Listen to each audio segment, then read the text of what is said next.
Hello guys, what is up? This is Dan the Delight here, and today I'm bringing you my Money in the Bank 2020 review. I'm going to give my thoughts per match. I'm going to go start from the front, work our way back towards the main events, give my thoughts and where I think it's going to lead to next. If you like this video, please do give it a thumbs up, hit the subscribe button for more of these, and comment your thoughts. But we're going to start off with the first match from the card. I didn't actually see the pre-show. I believe Jeff Hardy and Cesaro had a match on that, but going to just work through the main card. So it was New Day versus Miz and Morrison versus the Lucha Dragons, not Lucha House Party, blank in there, and the Forgotten Sons. Overall, I thought it was a good match. Actually, I was surprised. The Luchas really impressed me during this match. I didn't think they'd get as much offense in as they did. They looked good. I really thought that they could have got the win there because of their performance, but they didn't. Miz and Morrison looked pretty good as well. You know, you're going to get a standard Miz and Morrison match. That's just what you're going to get from them, is a solid match. Morrison going to do some high flying bits and pieces. Miz solid, and they performed well as well. The New Day picked up the win, retained the titles, 8-time champs, still 8-time champs. The Forgotten Sons, honestly, I forgot about them. They didn't do an awful lot in this match to really pique my interest in them, and this is probably the match where they should have, due to the fact that they are the new team. They need to make an impression, and they were just bleh. They were there, but they didn't really add anything to the match for me. Unfortunately, Jackson Wright kind of getting kicked out as well. I didn't really understand that, and I think the commentators really didn't understand that either, because Michael Cole's face when Reitner was kicked out was not looking too impressed, and I didn't really understand why he got thrown out in a no DQ, but he did. The New Day retain. A good match. I'd say it was a solid match. The Dragons, I keep calling them the Dragons, the Lucha House Party really did impress me, and I think I wouldn't mind seeing a New Day versus House Party match in the future. But I reckon we're probably going to get Miz and Morrison, because they haven't had a tag team rematch for them belts. So I think this is setting up for New Day versus Miz and Morrison. Next, we have R-Truth coming out, singing to the I don't know what he was really doing, throwing the mic up for the what's up. I guess it's all because he's crazy, which was fine. I found it quite funny. And MVP coming out, so then R-Truth and MVP have a little war of words, but MVP then he doesn't actually compete. So we get Bobby Lashley coming out, which I wasn't actually expecting, to be honest. I did think this match was a bit weird, why it was randomly thrown together, MVP versus R-Truth.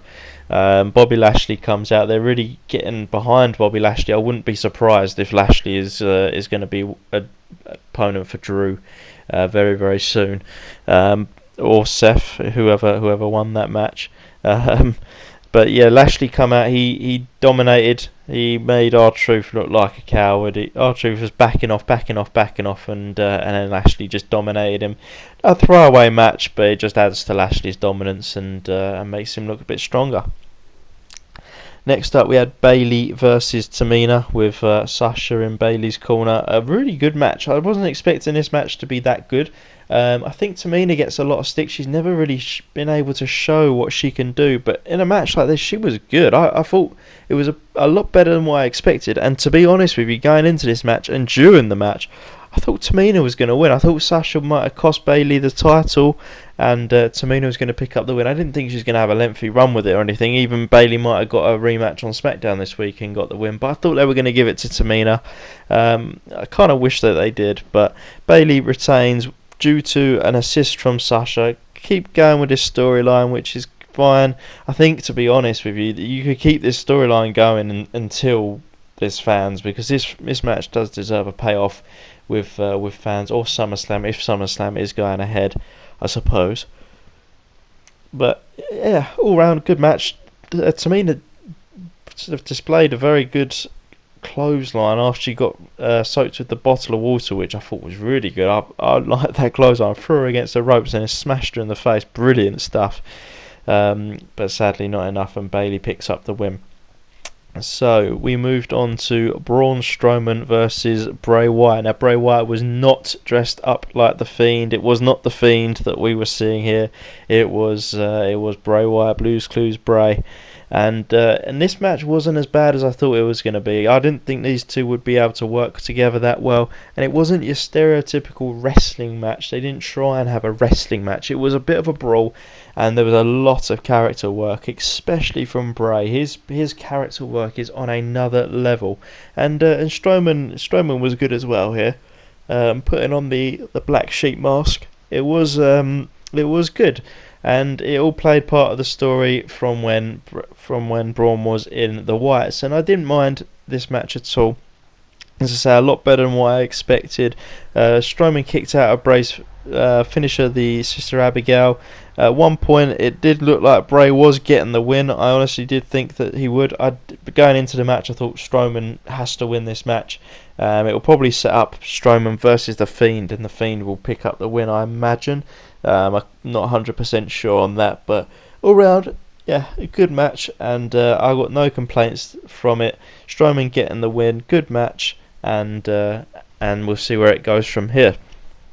The next match we had was the WWE Championship match between Seth Rollins and Drew McIntyre. Seth coming out with his new music, which I was thinking last week he needs new music because he can't be doing the Burn It Down and all that with this character. It just doesn't fit.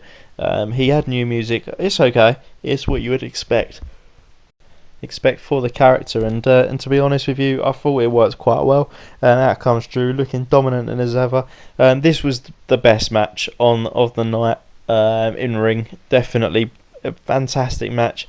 I don't know how long it went. I think it was probably about 17 to 20 minutes. They gave him enough time.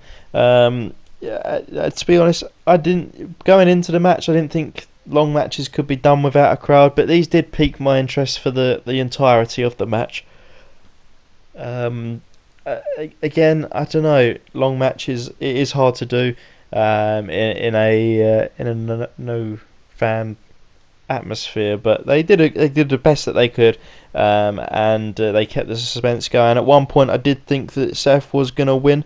He hit the curb stomp on Drew, and I thought that was it. It was a very close pinfall, but Drew kicked out. I didn't think. Going into the match, I didn't think Drew had a chance of losing this match, but they did actually sort of suspend my disbelief a little bit when Seth hit the curb stomp. I thought maybe they're going to give it to Seth to keep the story going, but they didn't.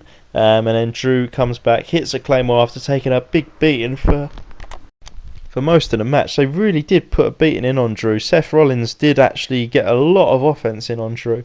Drew took a lot of punishment. He kicked out at one a few times quite late into the match as well, just to show his dominance, I think, which was really good. I thought it really added to the character of Drew, and Drew gets to win with the Claymore. And we'll see where it goes from there. I'm not too sure where we go. It could be Lashley already.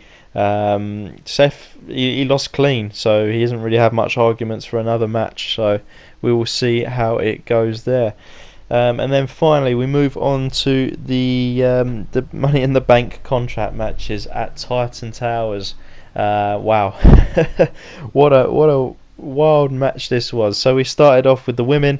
Asuka standing up one floor above the rest of the girls. All the guys come in. They're in the gym.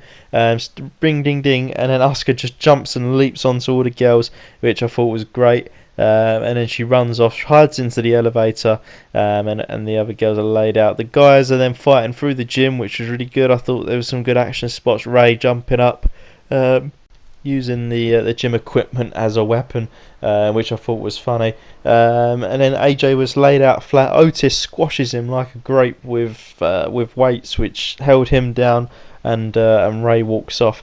And they're fighting. They finally run into the toilets, and then Ray comes across Brother Love coming out of the bathroom, which did get a pop from me.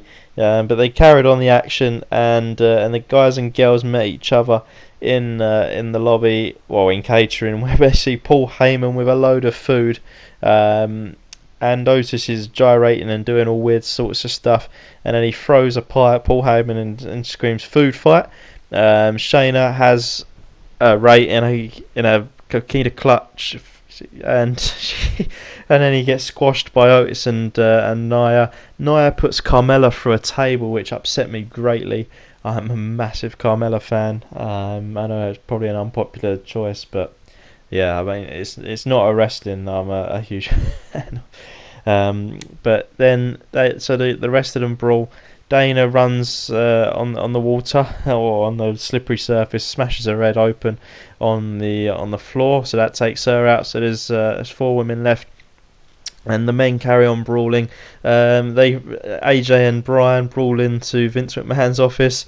McMahon kicks him out and proceeds to wash his hands with the soap, which did make me laugh. And then Brian and AJ were talking about putting the chairs back as they were before they started the brawl. They then started fighting up to the top, and that is where we get the first victor, which I didn't really see coming, to be honest. I thought Nia or Shayna were going to take it, but we get Asuka with the win, and I think that is fantastic. She has been doing incredibly well with this crazy Japanese character, and I love it. And I thought that was the right way to go. And hopefully now she'll be hilarious with that. I think that means that they're going to drop them tag titles very, very soon, and her partner Kairi Sane's going to go back to Japan. It seems. We don't know, but Asuka wins the briefcase, which is fantastic. Very, very happy with that. And then we get Corbin.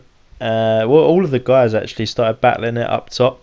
And then we get the spot outside where Ray and Corbin are fighting, and as you can see from the thumbnail, Corbin just launches Ray off the building. Ray is dead, apparently. We'll see if he makes a recovery at any point, but Ray goes flying over the top of the building, and then Aleister Black goes to attack Baron, and he goes flying over the building. So we've got an Aleister Black, who was my pick to win, and a Bray Wyatt, Rey Mysterio go flying over the railings and off the roof, which is not good at all. But at that point, I thought they're giving this to Baron, and I thought that going into the match, I thought after SmackDown, I thought Baron they're going to give it to him, and they. But Baron he goes for the briefcase, doesn't get it though. And then, remarkably, and I honestly didn't expect it, but it was a clever way of doing it, because he couldn't climb the ladder because the ladder kept breaking.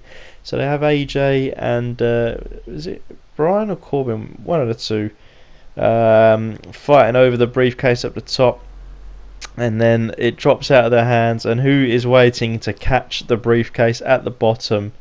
It is Otis. So Otis is your men's Money in the Bank contract winner, which is fantastic.